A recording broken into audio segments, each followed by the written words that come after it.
Item 464. Reinforced concrete pipe.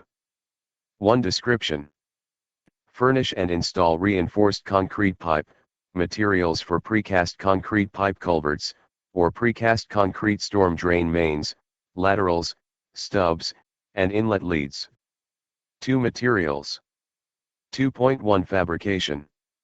Fabrication plans must be approved by the Construction Division in accordance with DMS 7310, Reinforced Concrete Pipe and Machine-Made Precast Concrete Box Culvert Fabrication and Plant Qualification, before furnishing precast reinforced concrete pipe for department projects. The department's MPL has a list of approved reinforced concrete pipe plants. Furnish material and fabricate reinforced concrete pipe in accordance with DMS 7310, Reinforced Concrete Pipe and Machine-Made Precast Concrete Box Culvert Fabrication and Plant Qualification. 2.2 Design. 2.2.1 General. The class and D-load equivalents are shown in Table 1. Furnish arch pipe in accordance with ASTM C506 and the dimensions shown in Table 2. Furnish horizontal elliptical pipe in accordance with ASTM C507 and the dimensions shown in Table 3. For arch pipe and horizontal elliptical pipe, the minimum height of cover required is 1 feet. Table 1. Circular pipe. ASTM C76 and ASTM C655. Class and D-load. Class 1 with a D-load of 800. Class 2 with a D-load of 1000. Class 3 with a D-load of 1350. Class 4 with a D-load of 2000. Class 5 with a D-load of 3000. Table 2. Arch pipe. See table in specifications. Table 3. Horizontal elliptical pipe. See table in specifications. 2.2.2 Jacking, boring, or tunneling. Design pipe for jacking, boring, or tunneling considering the specific installation conditions such as the soil conditions, installation methods, anticipated deflection angles, and jacking stresses. Provide design notes and drawings signed and sealed by a Texas licensed professional engineer when requested. 2.3 Marking. Furnish each section of reinforced concrete pipe marked with the following information specified in DMS 7310, Reinforced Concrete Pipe and Machine-Made Precast Concrete Box Culvert Fabrication and Plant Qualification. Class or D-load of pipe. ASTM designation. Date of manufacture. Pipe size. Name or trademark of fabricator and plant location. Designated fabricator's approval stamp. Pipe to be used for jacking and boring, when applicable, and designation SR for pipe meeting sulfate-resistant concrete plan requirements, when applicable. Clearly mark one end of each section during the process of manufacture or immediately thereafter for pipe with elliptical reinforcement. Mark the pipe on the inside and outside of opposite walls to show the location of the top or bottom of the pipe as it should be installed unless the external shape of the pipe is such that the correct position of the top and bottom is obvious. Mark the pipe section by indenting or painting with waterproof paint. 2.4 Inspection. Provide access for inspection of the finished pipe at the project site before and during installation. 2.5 Causes for rejection. Individual section of pipe may be rejected for any of the conditions stated in the annex of DMS 7310, Reinforced Concrete Pipe and Machine-Made Precast Concrete Box Culvert Fabrication and Plant Qualification. 2.6 Repairs. Make repairs if necessary as stated in the annex of DMS 7310, Reinforced Concrete Pipe and Machine-Made Precast Concrete Box Culvert Fabrication and Plant Qualification. 2.7 Jointing materials. Use any of the following materials for the making of joints unless otherwise shown on the plans. Furnish a manufacturer's certificate of compliance for all jointing materials except mortar. 2.7.1 Mortar. Provide mortar for joints that meets the requirements of Section 464.3.3, jointing. 2.7.2 Cold applied, Plastic asphalt sewer joint compound. Provide a material that consists of natural or processed asphalt base, suitable volatile solvents, and inert filler. Ensure the consistency is such that the ends of the pipe can be coated with a layer of the compound up to 1/2 inches thick by means of a trowel. Provide a joint compound that cures to a firm, stiff plastic condition after application. Provide a material of a uniform mixture. Stir any small separation found in the container into a uniform mix before using. Provide a material that meets the requirements of Table 4 when tested in accordance with TEX 526C. Table 4. Cold applied, plastic asphalt sewer joint compound material requirements. See table in specifications. 2.7.3 Rubber gaskets. Provide gaskets that conform to ASTM-C 1619 Class A or C, meet the requirements of ASTM-C 443 for design of the pipe joints and permissible variations in dimensions. 2.7.4 Preformed flexible joint sealants. Preformed flexible joint sealants may be used for sealing joints of tongue and groove concrete pipe. Provide flexible joint sealants that meet the requirements of ASTM-C 990. Use flexible joint sealants that do not depend on oxidizing, evaporating, or chemical action for its adhesive or cohesive strength. Supply in extruded rope form of suitable cross-section. Provide a size of the preformed flexible joint sealant in accordance with the manufacturer's recommendations and large enough to properly seal the joint. Protect flexible joint sealants with a suitable wrapper able to maintain the integrity of the jointing material when the wrapper is removed. 3. Construction. 3.1 Excavation, shaping, bedding, and backfill. Excavate, shape, bed, and backfill in accordance with Item 400, excavation and backfill for structures, except where jacking, boring, or tunneling methods are permitted. Jack, bore, or tunnel the pipe in accordance with Item 476, jacking, boring, or tunneling pipe or box. Immediate backfilling is permitted if joints consist of materials other than mortar. Take special precautions in placing and compacting the backfill to avoid any movement of the pipe or damage to the joints. Do not use heavy earth-moving equipment to haul over the structure until a minimum of 4 feet of permanent or temporary compacted fill has been placed over the structure unless otherwise shown on the plans or permitted in writing. Remove and replace pipe damaged by the contractor at no expense to the department. 3.2 Laying pipe.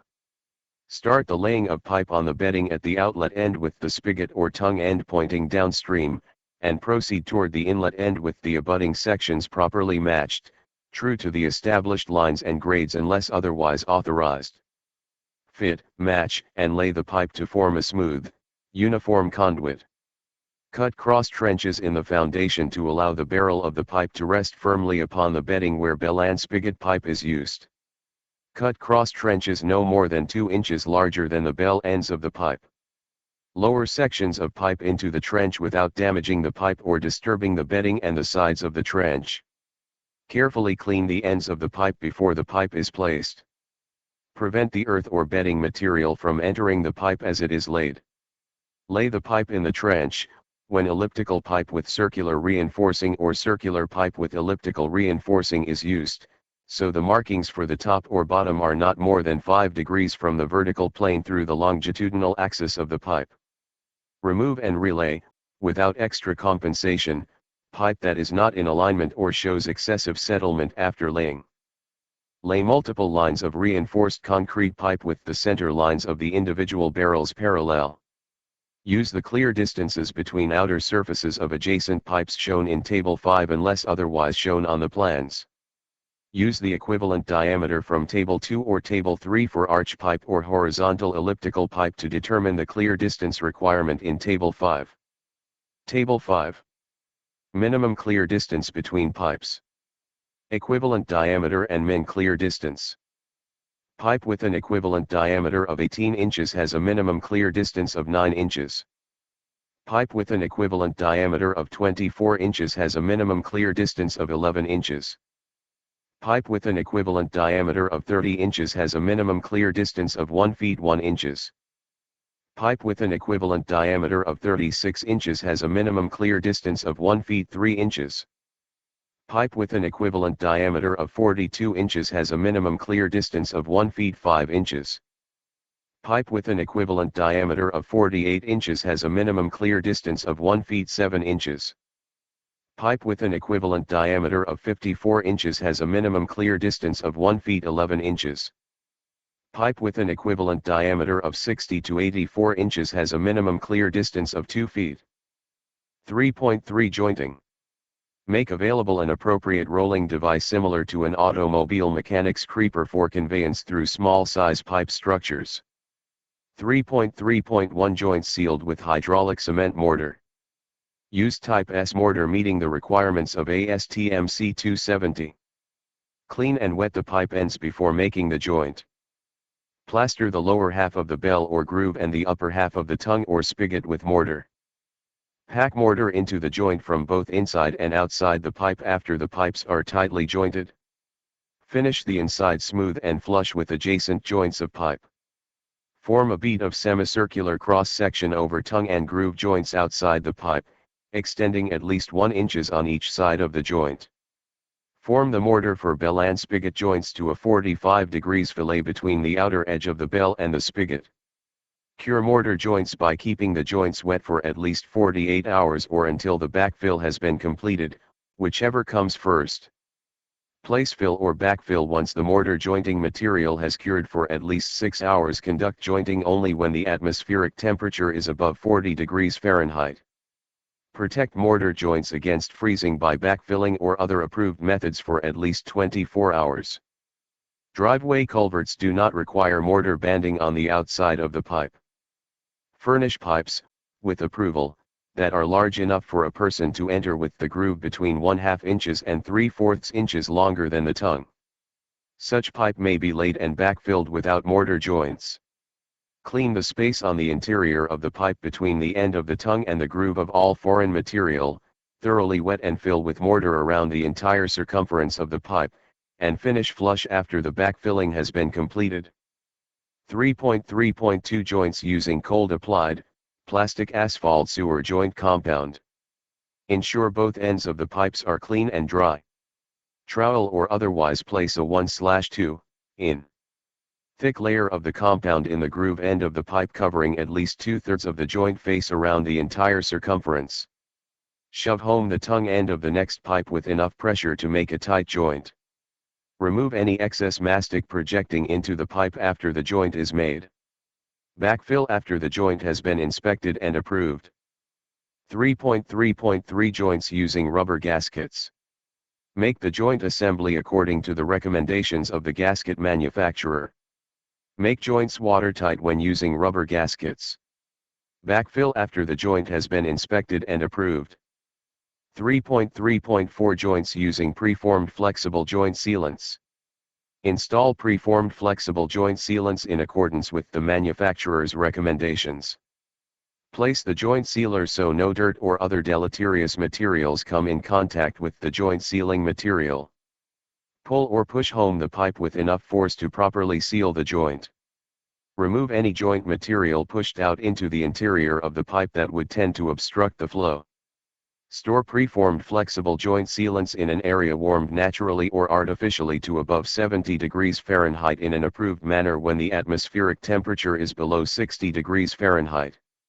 Apply flexible joint sealants to pipe joints immediately before placing pipe in trench, and connect pipe to previously laid pipe. Backfill after the joint has been inspected and approved. 3.4 Connections and stub ends. Make connections of concrete pipe to existing pipes, pipe storm drains, or storm drain appurtenances as shown on the plans. Mortar or concrete the bottom of existing structures if necessary to eliminate any drainage pockets created by the connections. Repair any damage to the existing structure resulting from making the connections. Make connections between concrete pipe and corrugated metal pipe with a suitable concrete collar and a minimum thickness of 4 inches unless otherwise shown on the plans. Finish stub ends for connections to future work not shown on the plans by installing watertight plugs into the free end of the pipe. Fill lift holes with concrete, mortar, or precast concrete plugs after the pipe is in place. For measurement. This item will be measured by the foot.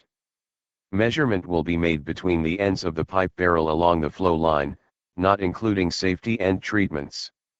Safety end treatments will be measured in accordance with item 467, safety end treatment. Pipe that will be jacked, bored, or tunneled will be measured in accordance with item 476, jacking, boring, or tunneling pipe or box. Measurement of spurs, branches, or new connecting pipe will be made from the intersection of the flow line with the outside surface of the pipe into which it connects. Where inlets, head walls, catch basins, manholes, junction chambers, or other structures are included in lines of pipe, the length of pipe tying into the structure wall will be included for measurement, but no other portion of the structure length or width will be included. For multiple pipes, the measured length will be the sum of the lengths of the barrels. This is a plan's quantity measurement item. The quantity to be paid is the quantity shown in the proposal unless modified by Article 9.2, Plan's quantity measurement. Additional measurements or calculations will be made if adjustments of quantities are required. 5. Payment. The work performed and materials furnished in accordance with this item and measured as provided under measurement will be paid for at the unit price bid for reinforced concrete pipe, arch, or reinforced concrete pipe, elliptical, of the size and D-load specified or of the size and class specified. This price is full compensation for constructing, furnishing, transporting, placing, and joining pipes, shaping the bed, cutting pipes on skew or slope, connecting to new or existing structures, breaking back, removing, and disposing of portions of the existing structure, replacing portions of the existing structure, cutting pipe ends on skew or slope, and equipment, labor, tools, and incidentals. Protection methods for excavations greater than 5 feet deep will be measured and paid for as required under item 402, trench excavation protection, or item 403, temporary special shoring. Excavation, shaping, bedding, and backfill will be paid for in accordance with item 400, excavation and backfill for structures. When jacking, boring, or tunneling is used at the contractor's option, payment will be made under this item. When jacking, boring or tunneling is required, payment will be made under item 476, jacking, boring or tunneling pipe or box.